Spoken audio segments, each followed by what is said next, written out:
Welcome back to Breakfast Television. Thank you for joining us this Friday morning, and we are happy to welcome to the program former Alberta Premier Alison Redford to tell us about leadership and about being featured in this new book. It's called Canada 150 Women. It is a compilation of outstanding Canadian women, and you being a part of that. Welcome to you, and good morning to you. Thanks very much. Good morning. Good morning. I'd like to dig into the book in just a few moments, but let's speak a little bit about your background in politics and what was your initial drive to get into politics in the first place? Well, I'd always been active as a volunteer ever since I was young, which is a long time ago now. And I ended up doing a lot of work around human rights issues and governance issues, and then ended up deciding to run for politics and became the Justice Minister. So that was really my impetus for getting involved. It was about social change, things like supporting equal rights, LGBTQ rights, women's rights, and really trying to make a change from within as opposed to always advocating from the outside. Okay, and with that, there is a theme in the book that has to do with gender parity. And in your experience, did you feel like you were treated differently as a female in politics? Well, I think females in politics are treated differently, and if I felt that way when I was in politics, I think you just have to look at the last couple of years to see that it's still very much the same way. Right. And I think it's also still the same way very much in business. So in some ways, this is a nice book because it prompts a discussion about what we do about that and how we have to keep talking about the fact that we don't actually have parity in most of those institutions yet. Mm-hmm. And following that discussion, I mean, that is point A, to get it out there and to get people talking about it. When do you think we will know that we are on par? How far away do you think we are from that point? Well, I think we're doing very well. I think that for women of my generation, it's important to talk about it and to support younger women.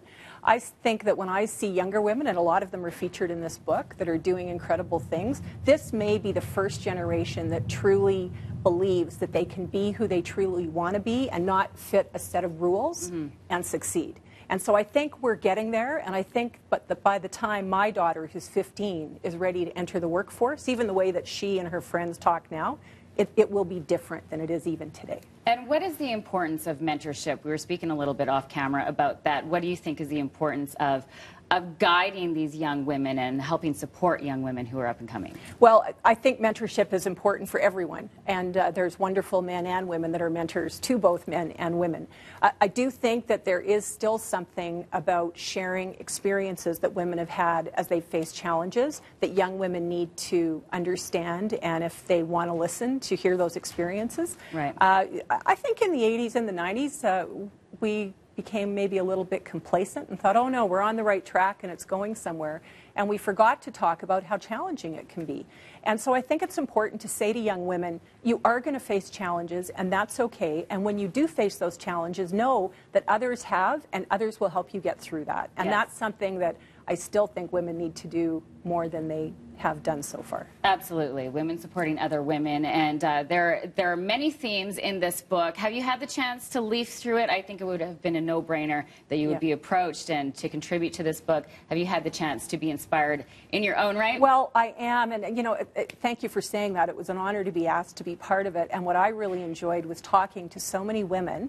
And I think people who take a look at the book will be surprised that there are wonderful Canadian women who are just excelling in their fields, and we probably haven't heard about a lot of them. You know, they're scientists and doctors and researchers and doing wonderful work and just truly of international caliber. And now we're getting a chance to celebrate them, and I hope we do that more. Absolutely. And maybe some surprise revelations as well in the book, including the fact that you have a tattoo that I didn't know about. Ah, there we are.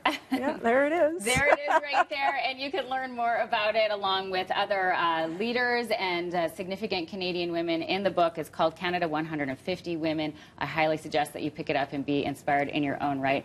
Thank you so much for joining us. It was so nice to be morning. here. Yes, thank you for being with us. And you as well, and best to your family in the holiday season.